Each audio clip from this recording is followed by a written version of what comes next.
been feverishly working on one of the Strawberry Sunday projects that Nikki Franklin put out, this whole thing.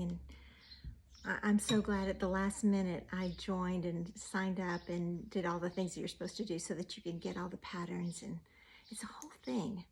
Well, I've been ordering things. I looked at the supplies and what you need to have, and I had ordered all the things, the threads, the walnut shells that you need for a big fat pin cushion, all kinds of stuff. And today, on Sunday, everyone else was napping, and I got into, my threads came yesterday, so I had to get into it and make, just feverishly stitched the tiny little needle case.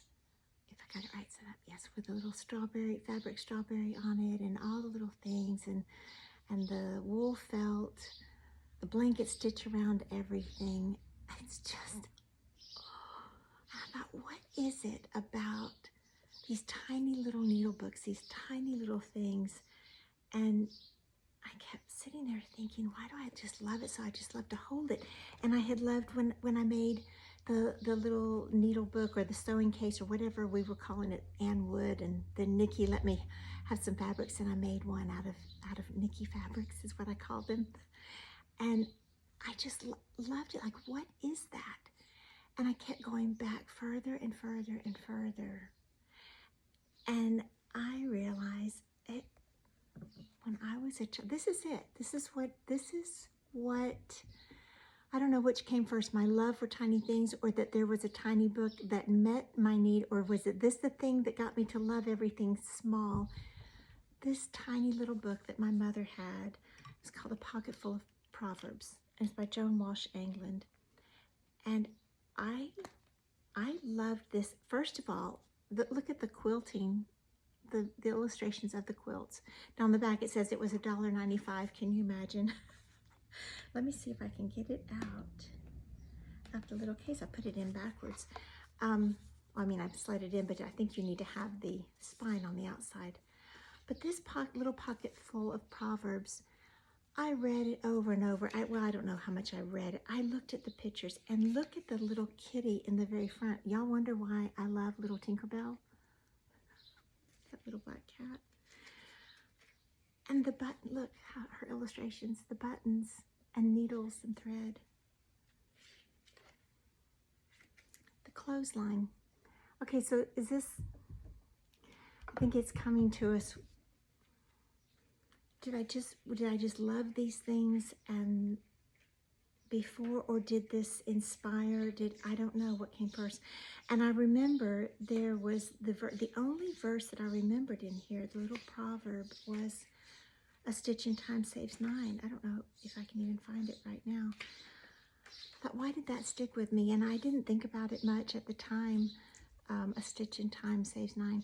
But the older I got, and the more now that I'm sewing a lot, and you make a mistake and you think, I'll just keep going, I'm not gonna worry about it. And then you think, why didn't I just go back and fix that before I've got this whole mess?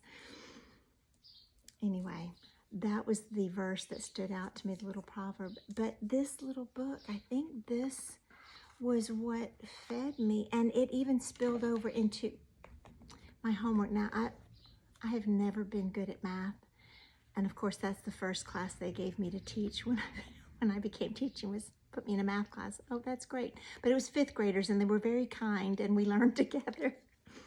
But I had an 8th grade math teacher. I was terrible at math. And she saw something in me, and she saw I was creative, and I would say, can I do, she would give me, like, I could do creative homework, and then that would give me extra credit to make up for the terrible grades I was making. So I would make up homework, and I would use little Joan Walsh England characters, and you see little hinges. There was always a cottage door. It's just so obvious now. Then here comes Tasha Tudor. I've discovered her in 2011, and I can't get enough of it. And I realized she had these tiny little books, and of course then the search was on to find all of them, and I had to have them. and they were inspiration. And so it is no wonder then when Nikki, one of the Advent calendars, one of the things at Christmas time, it came with these tiny little needle books, and Sue Phillips had created this one for the stitchery. And then I look back even further. This is the tiny little Bible that my dad carried, that he let me have. He's 90, almost 93 in November, and I'll be 63. He was 30 when I was born, and he was a pastor of a little church here in the county that we're living in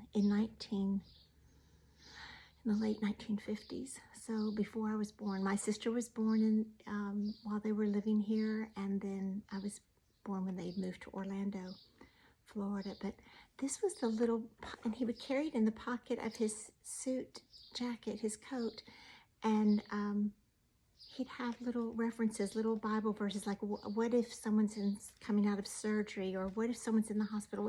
He would take this with him when he would do calls to visit people in the hospital, and he'd have his little notes in it. And this was tiny. I was like, can I have that? Look, do you see a pattern? All these tiny things that you just hold in your hand. What is that? I don't know what that is, but I'm glad I found my people that understand it and that embrace it along with me. And just my thoughts on this Sunday afternoon. And if you can hear the birds, they have made nests in the outside eaves of the cabin here, and they're so sweet. But at some point we'll fix all that. But I sit out here and it's quiet, and I light my candles, and it's the most peaceful place.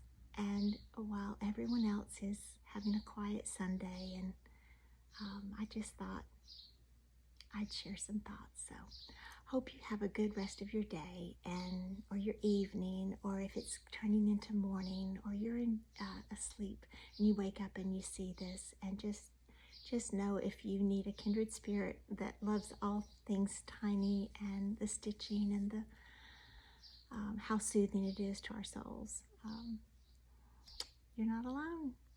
Y'all have a good day. Bye.